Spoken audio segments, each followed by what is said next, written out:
The huge, plastic letters sat next to the base of the chairlift like the Hollywood sign's more patriotic sister. They spelled out Team USA, their slightly crooked, white boldface type popping against a brown landscape of a ski resort in the fall. America was everywhere at the Team USA Media Summit in Park City last September. For 3 days, athletes rotated through room after room filled with reporters like me who were there to ask them about their Olympic dreams. The lodge where we were stationed looked like the Google image results after you search up race ski, a jumble of exposed wooden bays, huge stone fireplaces, and bearskin rugs that may or may not have once been alive. The place was coated with a layer of jingoism. Every banner was red, white, or blue. There were more American flags than a 4th of July parade. It was a strange time to be surrounded by so much nationalism. President Donald Trump had spent the weekend denouncing NFL players who knelt during the national anthem to protest social injustice, and doubled down on his attacks of Colin Kaepernick. He had also ratcheted up his hard-charging rhetoric against North Korea, which sits on the peninsula where these athletes were hoping to be in a few months. The Olympics are complicated. You'd argue the world would be better off without them and you wouldn't be wrong. They're riddled with corruption, cost host countries billions upon billions of dollars, displace poor people, to make room for things like ice luges. I could go on. They are not a way toward world peace, and they don't create unity. But the thing about the Olympics is that they are happening, and there are people at the center of them who are worth caring about and cheering for.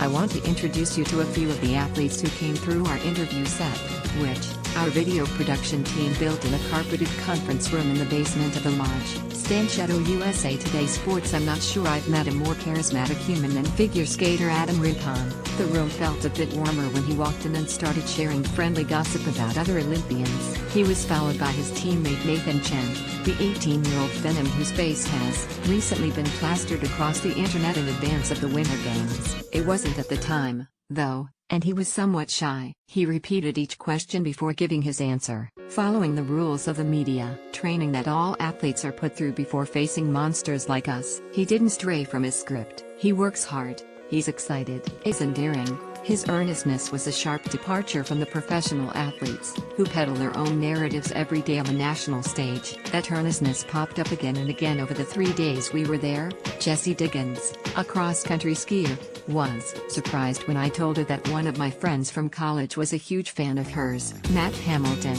a curler rocking a huge mustache, that he was very proud of, declared immediately that he was a huge ham. His laugh filled up our set as he told us about drinking beers back home in Wisconsin at his rec league curling club. If he weren't pushing rocks around at the Olympic level, he'd still be doing so in Madison just for fun. Athletes competing in sports most Americans aren't intimately familiar with explain the incredible amount of strength their jobs require. Lowell Bailey and Susan Dunkley, who compete in biathlon, talked about the immense mental and physical stamina it takes to ski as hard as you can and then hold a gun steady. Bobsledders Steve Cunningham and Nick Langton, both huge dudes who could easily pass for NFL players, explained that the sheer force of going down the track puts you through 5 times the force of gravity. It can be so strong that sometimes it snaps your neck back and keeps it there. You should try it. Hockey players Hillary Knight, Amanda Kessel, Alex Rigsby, Brianna Decker, Megan Duggan, and Monique Lamoureux-Morondo all talked about how it was the 1998 Olympics, when the American women's team won it all, that made them fall in love with the sport. They're determined to bring home a gold on the 20th anniversary of the moment that inspired them as children. Kessel said she was bummed that the NHL is barring players from competing, because she wished she could experience the games with her brother Phil, who plays for the Pittsburgh Penguins, but she hopes this just means the spotlight shines on the women even brighter. Jerry Lai USA Today Sports. Many of the big names from past Olympics were at the event.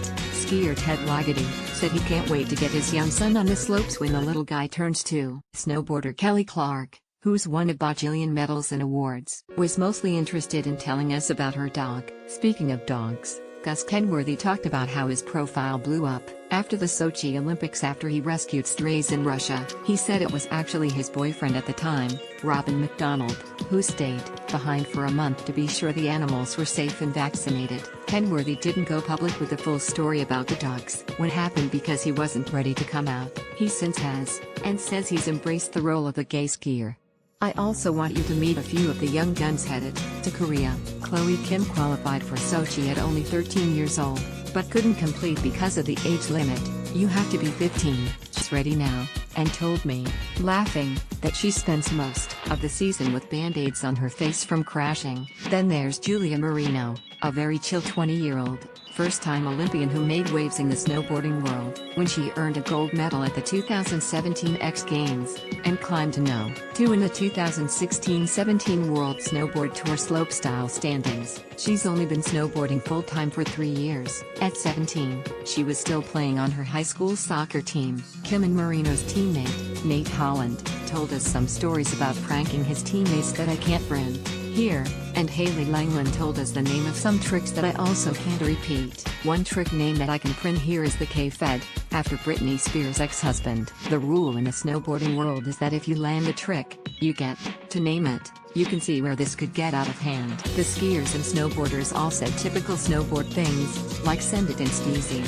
Holland said that one of the misconceptions about the sport is that they're all potheads, before he cracked up and said that 95% of snowboarders are potheads. We met Hagen Carney, a long-haired motorcycle enthusiast who plays in a metal band, when he isn't strapping a board to his feet and competing internationally. Check out his Instagram if you want to meet a true American hero.